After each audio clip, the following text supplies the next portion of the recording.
शुक्रवार व्रत कथा। धार्मिक ग्रंथों में शुक्रवार का दिन संतोषी माता की पूजन के लिए निर्धारित है। अत्यंत ही सरल, आसानी से प्रसन्न होने वाली संतोषी माता का व्रत हर तरह से गृहस्थी को धन धान्य, पुत्र, अन्न, वस्त्र से परिपूर्ण रखता है। माँ अपने भक्तों को हर कष्ट से बचाती है।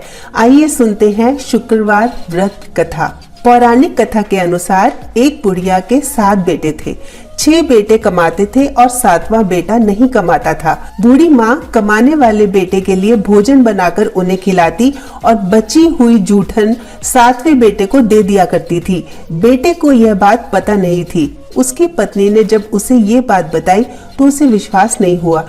छुपकर देखा तो उसे पता चला कि ये सच था।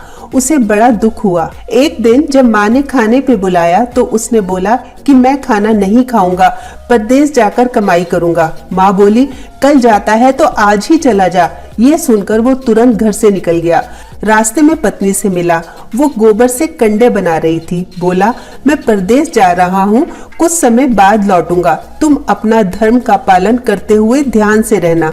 वो बोली, आप मेरी चिंता ना करें, मुझे भूलना मत और मुझे अपनी कोई निशानी दे दो, उसे देखकर मैं समय बिता लूंगी। उसने उसे अपनी अंगूठी दे दी और चल पड़ा। एक बड़े शहर में बड़ी दुकान देखकर उसने काम मांगा। वहाँ जरूरत थी, इसलिए सेठ ने उसे काम पर रख लिया। उसने दिन रात मेहनत की और सेठ उसे तरक्की देता गया। कुछ ही समय में अपनी मेहनत और लगन से उसने सेठ का विश्वास इतना जीत लिया कि सेठ ने उसे अपना पार्टनर बना लिया। कुछ समय बाद सारा काम उसे सौंपकर सेठ यात्रा पर निकल गए। अब वो खुद बड़ा सेठ बन चुका था। उधर उसकी पत्नी पर बड़े जुल्म हो रहे थे। घर के सभी लोग उससे दिन भर काम कराते, जंगल में लकड़ी काटने भेजते, भूसे की रोटी खाने को देते, नारियल के कटोरे में पानी पिलाते। एक दिन जंगल जाते वक्त उसने रास्ते में कुछ औरतों को संतोषी माता का व्रत करते देखा। कथा कहते सुना। उसने पूछा कि ये व्रत कैसे रखते हैं और इसे करने से क्या होता है।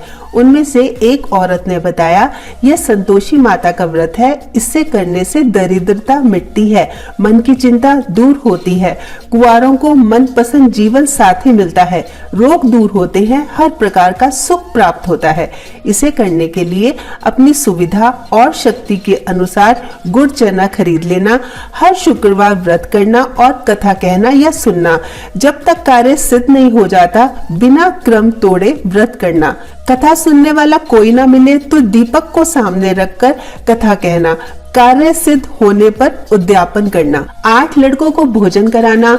लड़के परिवार के ही हो तो अच्छा, नहीं तो पड़ोस से भी बुला सकते हैं। भोजन करवाकर केला आदि फल देकर विदा करना, पर खट्टे फल नहीं देना। उस दिन घर में कोई खटाई न खाए।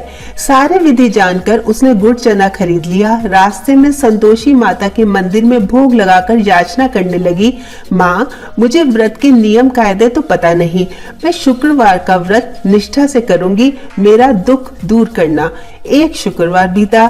दूसरे शुक्रवार को पति का पत्र आया और तीसरे शुक्रवार पति के भेजे रुपए भी आ गए, परंतु सब घर वाले ताना मारने से नहीं चूकते।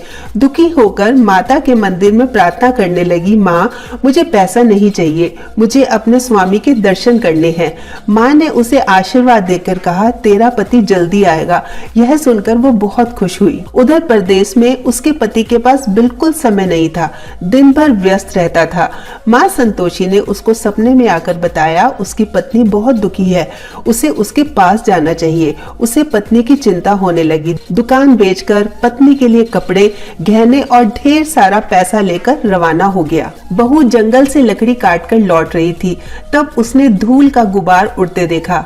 माता ने उसे बताया कि उसका पति आ रहा है, वो घर माँ के पास जा रहा है, इसलिए वो भी घर जाए और चौक में लकड़ी का गट्ठर डालकर आवाज लगाए, लो सासू जी, लकड़ी का गट्ठर, भूसे की रोटी दो, नारियल के खोले में पानी दो, आज कौन मेहमान आया आया है उसने ऐसा ही किया। आवाज सुनकर उसका पति बाहर आया और अंगूठी देखकर व्याकुलता के साथ माँ से पूछा, ये कौन है? माँ बोली, ये तेरी बहू है, दिन भर घूमती रहती है, भूख लगे तो यहाँ आकर खाना खा लेती है, काम कुछ करती नहीं, तुझे दिखाने के लिए नाटक कर रही है। उसे विश्वास नहीं हुआ और माँ से चाबी लेकर ऊपर वाली मंजिल के कमरे में अपनी पत्नी के साथ चला गया। कमरे को महंगे सामान से सजाकर महल जैसा बना दिया और दोनों सुख से रहने लगे। बहू ने अपने पति से कहा, मुझे माता का उद्यापन करना है। पति ने स्वीकृति दे दी और वो खुशी से माता के उद्यापन की तैयारी करने लगी। जेठानी के बच्चों को खाने का न्योता दिया। उनका उद्यापन बिगाड़ने के लिए जेठानी ने बच्चों से कहा कि तुम खटाई मांगना। बच्चों ने वैसा ही किया, पर उसने खटाई देने से मना कर दिया तो बच्चों ने पैसे मांगे तो उसने दे दिए। बच्चों ने खटाई खरीद के खा ली। माता क्रुद्ध हो गई। सिपाही आए और उसके पति को अपने साथ ले गए। जेठानी बोली, चोरी करके पैसे इकट्ठे किए हैं इसलिए सिपाही पकड़कर ले गए। बहू रोती बिलखती माता के मंदिर में गई। माँ ने कहा, तुझसे भूल हुई है, यह उसी का परिणाम है। बहू क्षमा मांगकर बोली, मैं फिर से उद्यापन करूंगी और अब ऐसी भूल नहीं होगी। मेरे पति को वापस बुला लाओ। माता ने कहा, वो रास्ते में आता हुआ मिल जाएगा। उसका पति रास्ते में मिल गया। वो कहने लगा, इतना धन कमाया है ना, उसका टैक्स भरने गया था, सिपाही इसी कारण आए थे। बहू ने चैन की सांस ली। शुक्रवार आने पर फिर से उद्यापन की तैयारी कर ली। इस बार जेठानी के बच्चों को नहीं बुलाया, पंडित के बच्चों को बुलाकर प्रेम पूर्वक भोजन कराया और केले देकर विदा किया। माता बहुत प्रसन्न हुई। कुछ समय बाद उसे बहुत सुंदर पुत्र प्राप्त हुआ। पुत्र को लेकर वो रोजाना माता के मंदिर जाती थी। एक दिन माता ने सोचा, आज मैं इसके घर जाकर देखती हूँ। माता ने भयानक रूप अपनाया।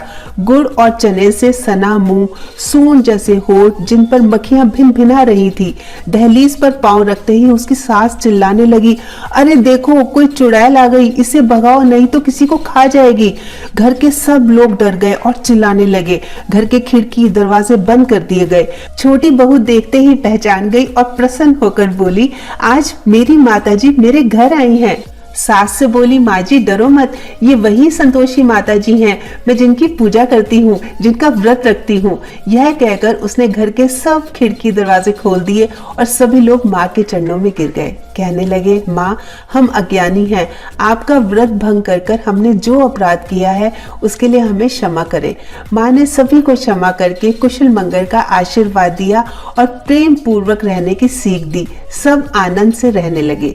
बहू को जैसा फल दिया, संतोषी माँ वैसा ही फल सभी को दे। बोलो संतोषी माता की जय।